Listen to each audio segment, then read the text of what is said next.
Ce qui m'a intéressé, c'est la bande dessinée, à quel point elle était forte au niveau des informations, mais c'est aussi la personne qui a écrit cette bande dessinée. Ce qui m'a intéressé, ce qui me paraissait incroyablement cinématographique, moi qui adore les polars, c'est l'enquête. C'est une femme qui mène une enquête avec beaucoup de problèmes, beaucoup d'embûches pour faire apparaître une vérité, et elle enquête sur des morts.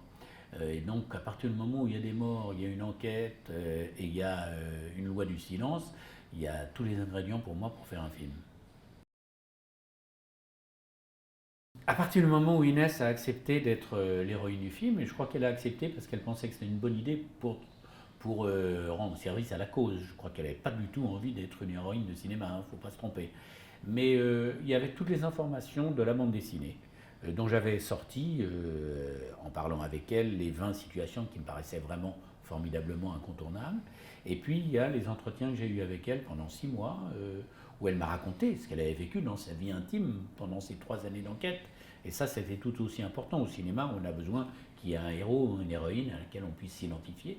Et on ne s'identifie jamais aussi bien à un héros ou une héroïne que si on sait des choses intimes d'elle ou de lui.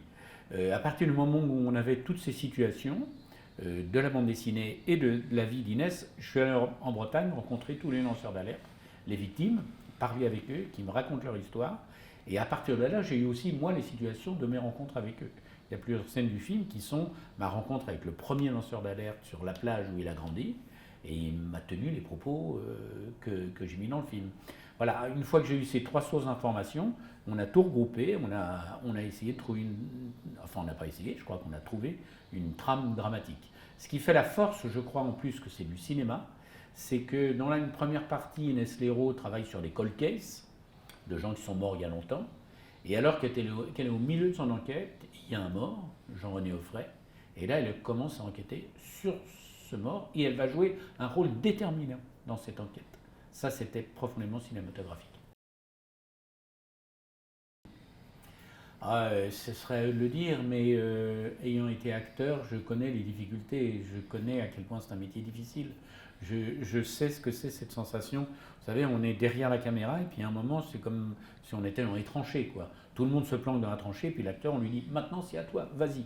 Et là, il se met à poil, on met le rouge de la caméra et c'est d'un passage à l'acte terriblement compliqué et violent.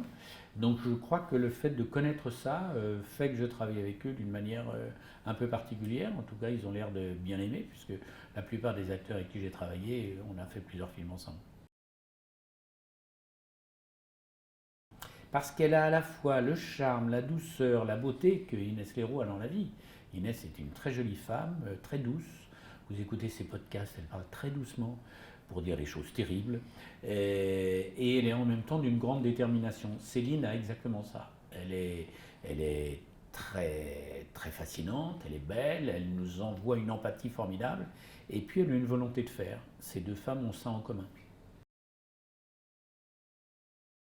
Oui, la musique est au cœur de notre vie avec Adrien qui a fait la musique de mes derniers films. Il vient de finir la musique d'une série de documentaires. Je crois que ça date, c'est assez intime ce que je vais vous dire, mais ça date de l'adolescence.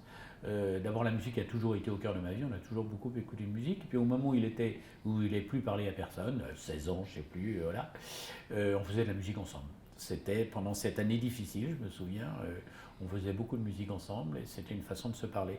Et je crois que ce langage nous est resté jusqu'à aujourd'hui.